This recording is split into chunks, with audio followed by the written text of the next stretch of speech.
What's good, YouTube? It's Nas, and we back with another video. You already know we going every day, and we on the grind to 200 subscribers. Hopefully we could go get more than that, but in today's video we're going to be comparing the offensive careers of Tracy Mcgrady and Carmelo Anthony. Really, I thought it was clear that it was Melo, but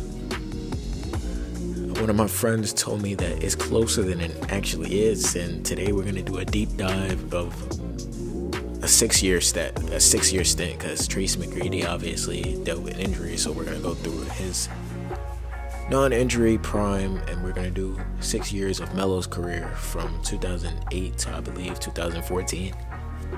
But if you guys enjoyed the end up liking the video, subscribe. But first, we're going to start off with Tracy Mcgrady.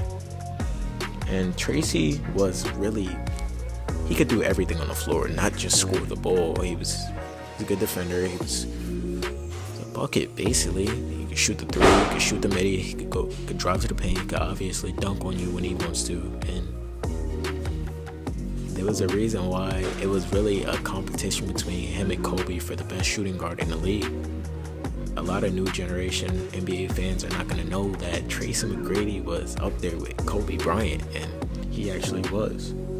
But starting off with his first season, we're going to do the 2000-2001 season, when he averaged basically 27 points per game, 7.5 rebounds, and 4.5 assists with the Orlando Magic. And his Orlando Magic days, he was putting up numbers. If y'all should go back to go watch Tracy Mcgrady highlights on the Magic. I'm pretty sure I'm going to put Tracy Mcgrady Magic highlights over this video, but he was just doing everything on the court. He was blocking shots, he was scoring the ball, he was getting his teammates involved. Even though they called him a nut, he was still passing the ball.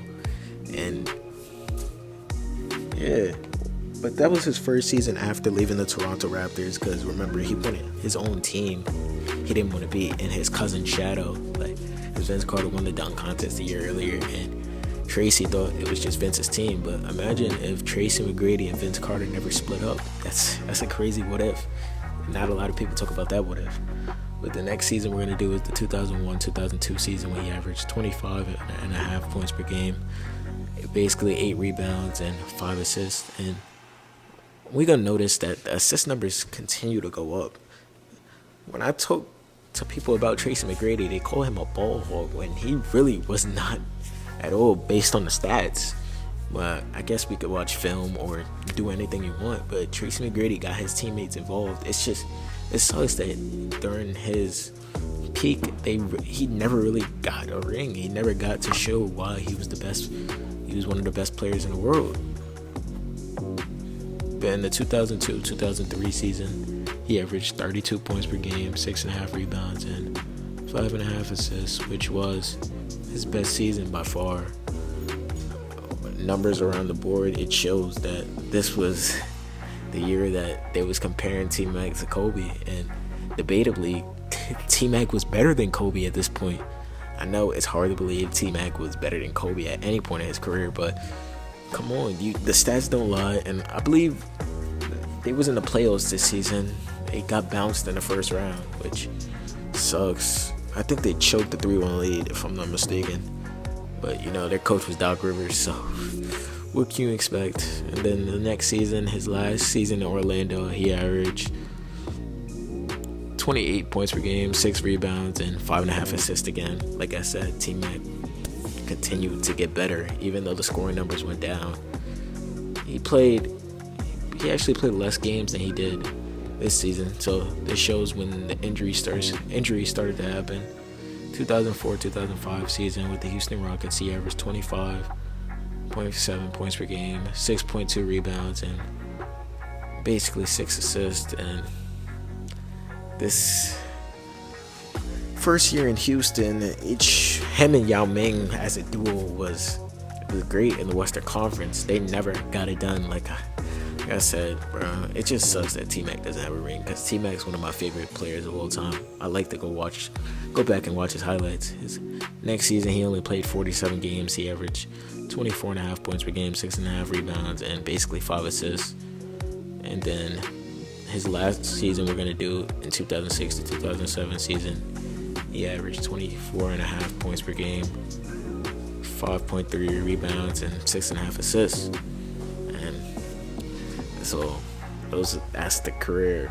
Basically, that's his last high-scoring averaging season. The next season, he averaged 21.5 points per game, but we obviously know that wasn't the same T-Mac that we saw or that I just told you about. All of the numbers were down across the board except for assists, because he had to pass more because he no longer had the first step that he used to have, or he wasn't as athletic as he once was. But getting into Carmelo Anthony, we're going to start off with his last year, or his second to last year in Denver. I wish we could start off with the 2008-9 season. But his second to last year in Denver, the 2009-2010 season, he averaged 28 points per game, 6.6 rebounds, and 3 assists. And 2008-2000, coming off this, Melo was just in the conference finals. He played against Kobe Bryant. They had a great series, and Melo was never labeled a winner. He's still not labeled a winner. I feel like his legacy's in the mud because he doesn't have that ring. He doesn't have that championship. And when I made a video earlier, when I first started my YouTube, they said Melo doesn't have a legacy, which is crazy to me because, in my opinion, Melo's one of the best scorers of all time, or if not the best scorer in all time. Y'all can debate that with me in the comments. I will debate. But he followed this up with, in the 2010-2011 season, he averaged 25 points per game, 7.5 rebounds, and basically 3 assists. And this was the season he wanted to get out of Denver, so obviously he was traded in the middle of the season during the lockout year. He averaged... No, this wasn't the lockout year. But he got traded for Gallinari and all that. We already know. That's when Knicks Melo happened, 2010-2011 season. He averaged 26 points per game, basically 7 rebounds and 3 assists. And the next season, the next 2 seasons is when I started to pay attention to Melo because, I was coming of age. I was watching basketball. I had a Melo jersey because I'm pretty sure every kid growing up in New York had a Melo jersey. So, in the 2011-2012 season, he averaged 22.5 points per game, 6 rebounds, and 3.5 assists. And these numbers were down because he was injured. What can you do? He was trying to recover from your injury. And then the next season, when the Knicks made the playoffs, that's when I remember, he averaged 28.7 points per game, basically 7 rebounds, and 2.5 assists. And this was Melo's best chance to win on the Knicks. There was no doubt about it. He had no greater chance to prove why he was the best, or one of the best players in the league. But obviously, going against the super team Miami Heat, what can you do? LeBron James, Chris Bosh, and D-Wade. And it's crazy that Melo was really supposed to be a part of that team, but he went to New York.